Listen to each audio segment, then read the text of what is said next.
Hey everybody, this is Brad from Johnson Small Engines, better known as the One-Handed Mechanic. If I can do it, you can too. Hey, just want to ask you guys, if you do like this video, please give it a thumbs up and please subscribe. And let's get on with it. This is a Cub Cadet 524 SWE. They're calling this a zero-turn power steering. Well, obviously, we probably all know it doesn't have power steering, but it does have a nice mechanism, which I'll show you on how to turn this left and right to make it a lot easier. I do want to go over the controls with you at first, and what we have to do is check the oil, which is here, and we have your gas tank here, okay? Unleaded gas in there.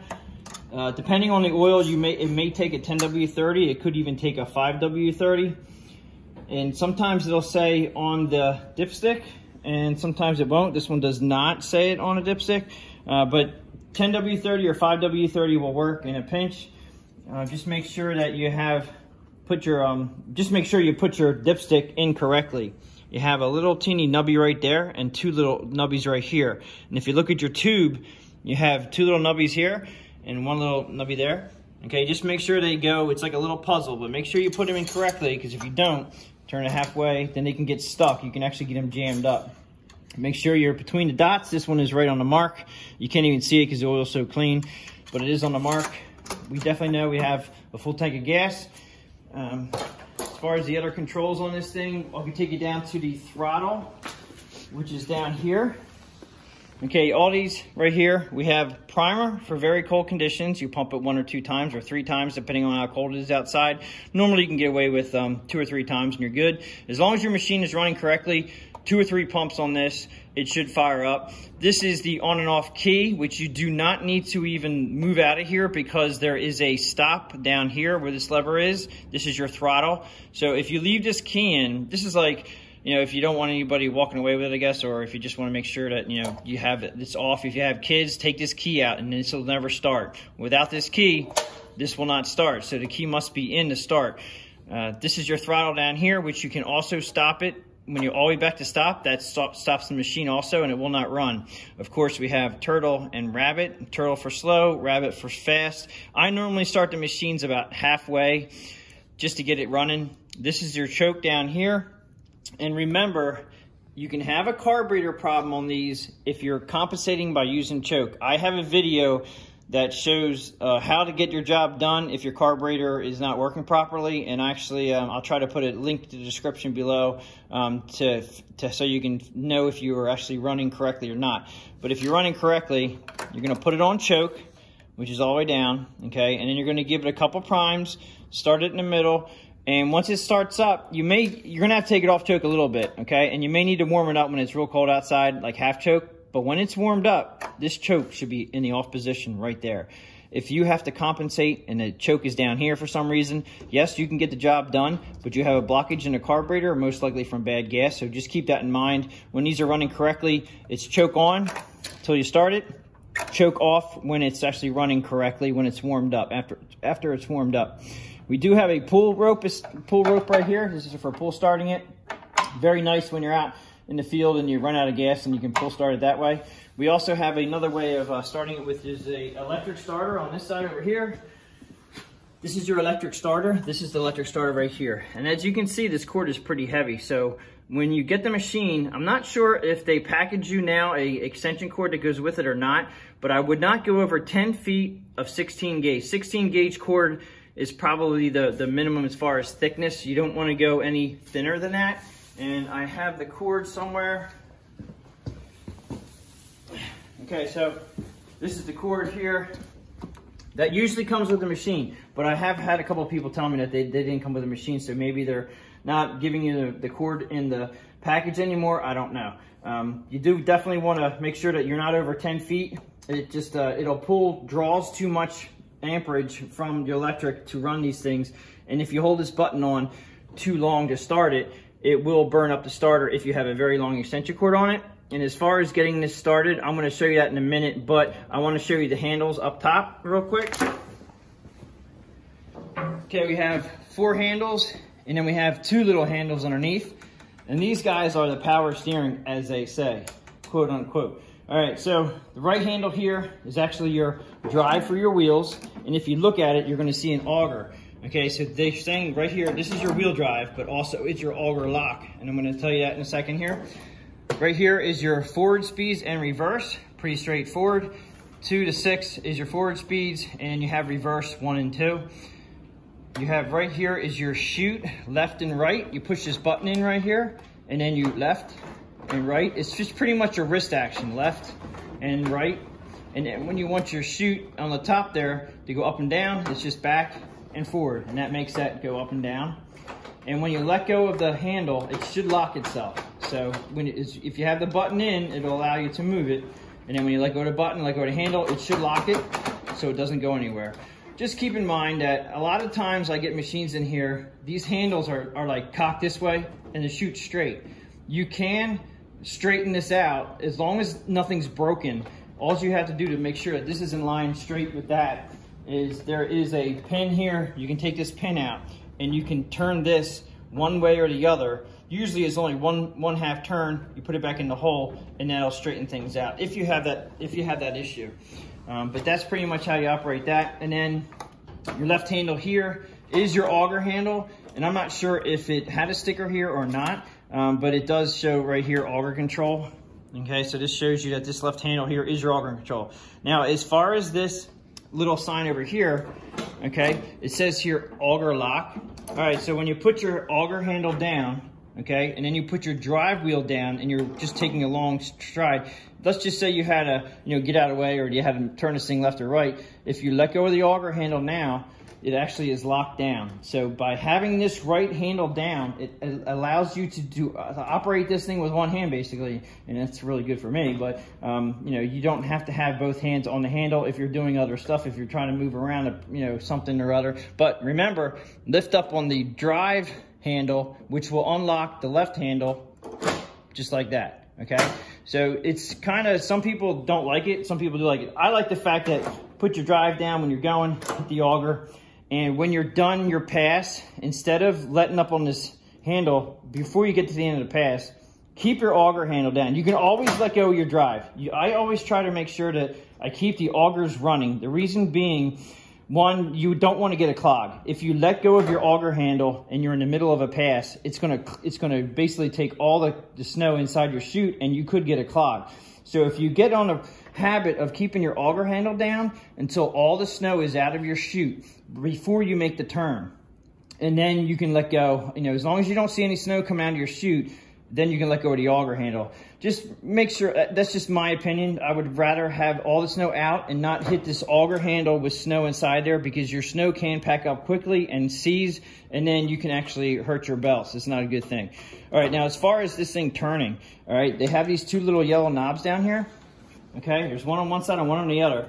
These are very nice. I do like these a lot, because if you get at the end of a pass, this is Posi Traction, which means both wheels are turning at the same time. So when you go to turn it, it's kind of hard. It's really, they're locked, okay? So you can do it, but especially in snow, it's easy. But when you pull one of these handles up, it actually will unlock the wheel that the handle was on. So right now, this right wheel is unlocked. So look how easy that is to turn.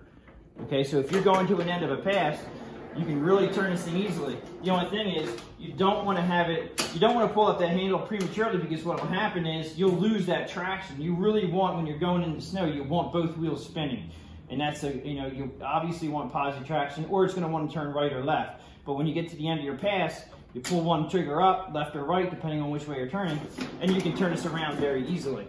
That's why they have it. It's a very, very nice feature. I do like it a lot. Okay, so as far as starting this, actually, I want to back up a little bit here. We also have, now if you have any questions about your drive controls right here, pretty much it's telling you right turn control trigger, left turn control trigger. If you're making a left, you can hit this handle here and then it'll easily turn left. And this way it easily turns right. I wanted to show you right here. This is actually a shear pin.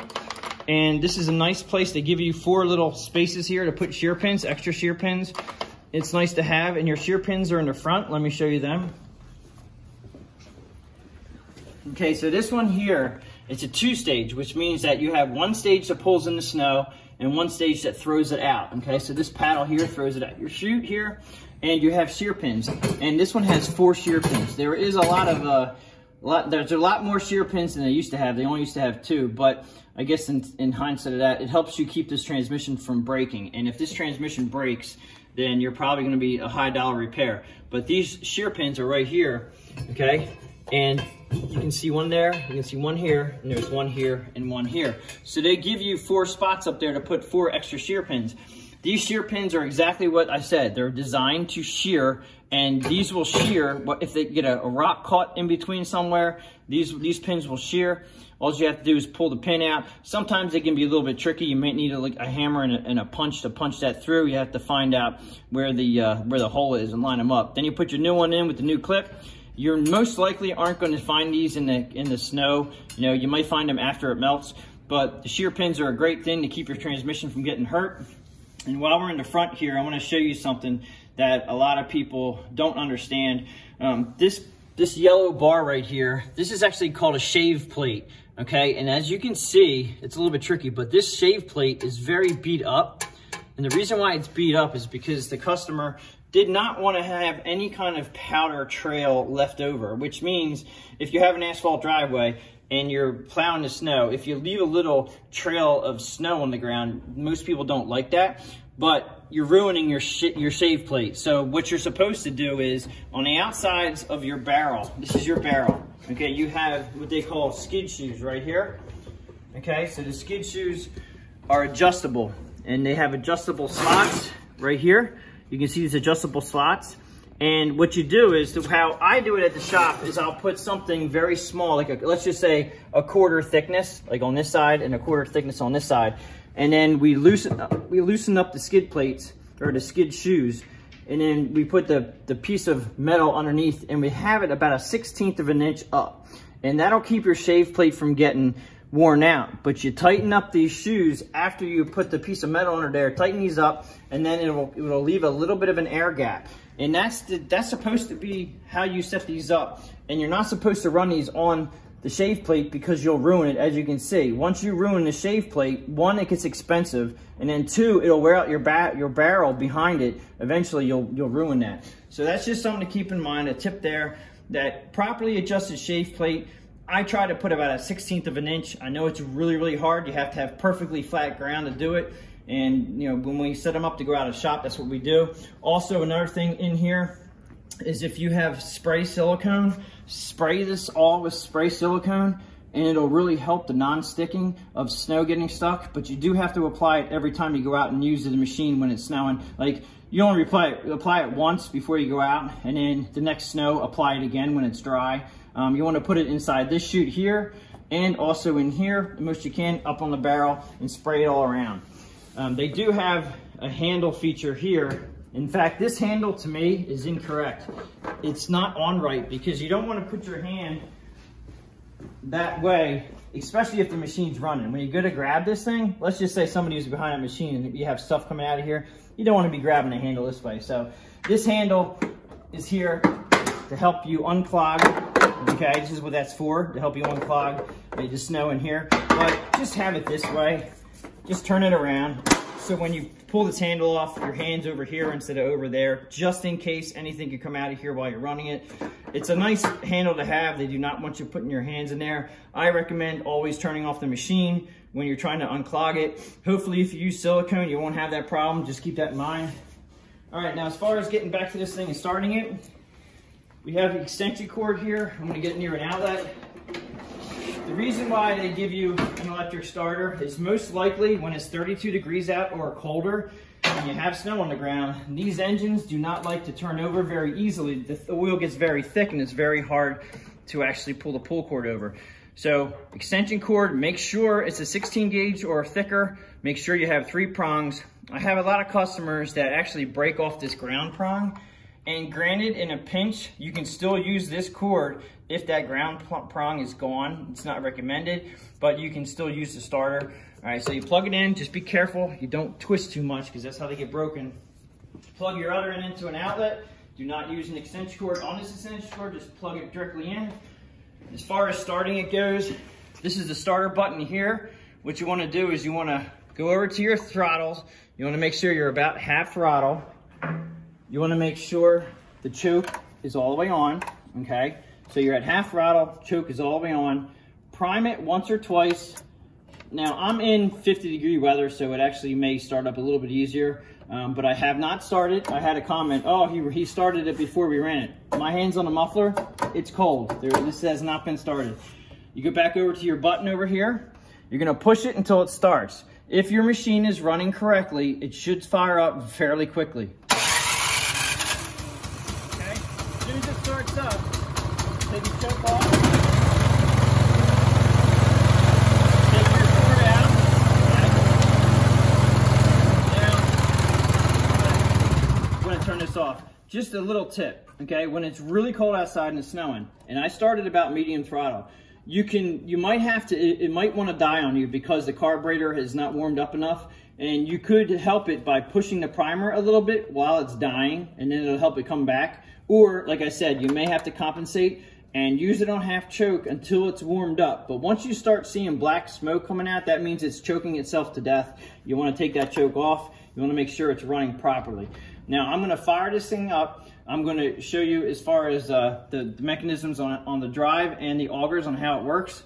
All right, so we're going to put it on choke. I'm going to pull start it because it probably should start right up, and then I'm going to take the choke off, and then we're going to come up and show you. I'm going to have my person in the front there. You can see the augers work.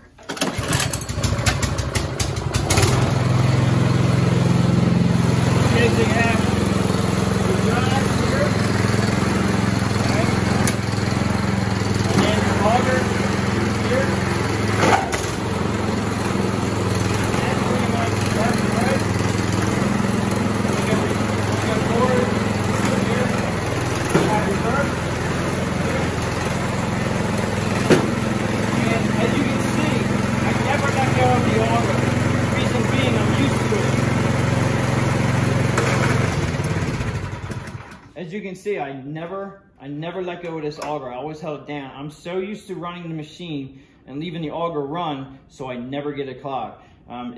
You have to be careful with neighbors and where you're shooting it, but I try to make sure that the auger handle is always down because I don't want to clog. As soon as you let go of that handle in snow, those augers stop. Now, I have had the same scenario happen to me where the snow is so wet that it literally froze just like that inside my augers, and I went to hit the handle, nothing came out to shoot. I knew to let go of it, and that's another thing. Always let go of that handle if nothing's coming out of your chute, unless you're at the end of a pass.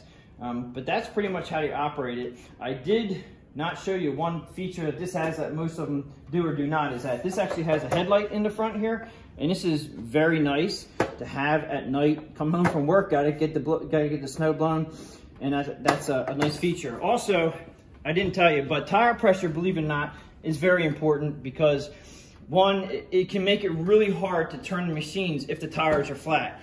All right, and all you have to do pretty much is the foot test. You know, push on it pretty hard. If they go in real easily, then definitely adjust the tire pressure. Tire pressure, at my house, I have a very steep hill, so I run my tire pressure very low for traction.